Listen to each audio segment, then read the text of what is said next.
Right, so hi everybody. We have made it to episode 3. I'm super excited. Sorry that this one is a little bit late. I've had quite the busy week and quite a few things happen, which I will also tell you all about in a few episodes' time. Anyway, so picking up where I left off, we were at the stage in my life where I went into my longest foster placement, which was 6 years. So I was in Greenhill Lodge, as I said before. And one day they told me that some people were coming to see me, and these two really lovely people turned up with a brother and a sister, who I spent quite a few times going to see, because obviously we had to see whether it was going to work out. So I did the initial meeting. I remember I went over to the house and I stayed for the night, and they were such great people, like really, really great people. They did quite a lot for me. They fought for me quite hard when I was going through some difficult times, and they always tried to give me everything that they could to ensure that I was getting the best life. Anyway, unfortunately during this placement they took on an extra 2 girls, and one of these girls was younger. Well, they were both younger, but one was quite a lot younger and the other was probably I think a year younger than me. We went to the same school, and everything was good for a while. But into sort of the 4th year, the older girl was sexually abusing me for at least a year, and it was almost like a dripping tap thing. She would just keep niggling and niggling and niggling away. And for me, I wasn't much of a talker back then, believe it or not. So I didn't really speak out about it until sort of a year after it started. Anyway, then when I did eventually speak about it, they removed her from the property, but they didn't remove her from the school.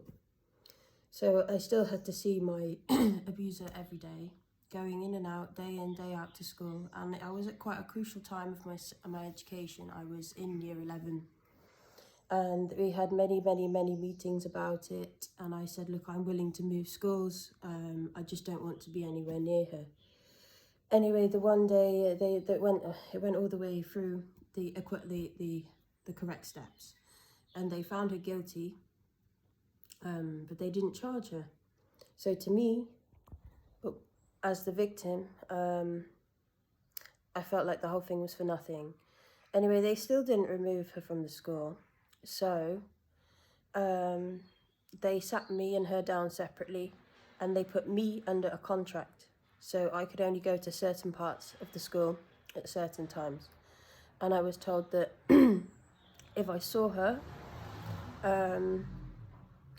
I had to tell the head of the key. Well, I was in Key Stage 3, so I had to tell my head of Key Stage 3 straight away. Anyway, they put me, so I had to go a separate way into my form room, which obviously was singling me out and making me look really stupid, you know.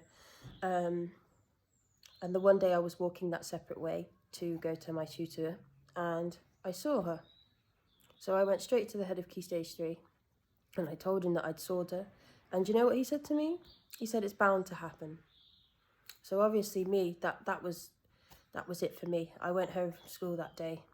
My foster carer saw I was getting depressed. I was put on antidepressants and attending regular counselling sessions. But I wasn't much of a talker. Anyway, that same evening, I just felt like nobody was listening to me. I even had an advocate who was going to these meetings and talking for me, and they just weren't listening at all. They wouldn't move her from the school because she was in crucial education, and they wouldn't move me even though I said I would move. So I decided the only way that I was going to get listened to was to try and commit suicide. So that same evening, I took a substantial amount of tablets. But then I was taken to hospital, obviously. I was in there for a few days. I was being seen by all sorts of people. Anyway, that was the point when they decided that they needed to move me. So then they moved me to Pershore High, where I met quite a lot of great people. But I had to redo year 9, 10 and 11 again. So I was basically the victim, yet I had to suffer I had to redo the whole things, get put behind with people younger than me. Not complaining, because I met some of my greatest friends at Pershore High. But yeah, it felt like I still hadn't won. So I decided to go up against social services themselves. I was complaining and complaining. I had a switch of social worker, and I took them all the way to stage 3 of their complaints level. They still decided to compensate me. I still didn't get any further, but they did compensate me. And it also left a black mark on the system, so if they got Ofsteded with it between then and the 5 years after, it would come up. Anyway, social services changed exactly how they run their business because of me. And they compensated me to help me pass my driving test and my first year's insurance. So obviously I started off at my new school. I was doing so much better, starting to become as normal as I can again. Finished school, had some really great times, went on holiday with Beth Morgan to Tunisia instead of prom. Yeah, it was really good. So I finished school and then I went off to college. Anyway, a few months into college, I was still going back home on the weekends and whatever. Anyway, one weekend I came home and I had a huge argument with my foster carers, and the next minute they put 28 days notice on me. So I was homeless, living at college with no money. I had a car which I couldn't afford. And yeah, I was pretty stuck.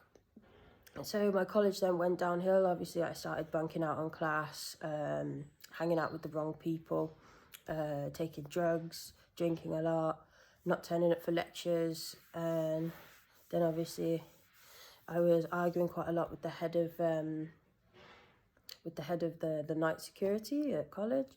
Anyway, in the end, I got kicked out and moved in with the boyfriend at the time. But yeah, that was my time in foster care.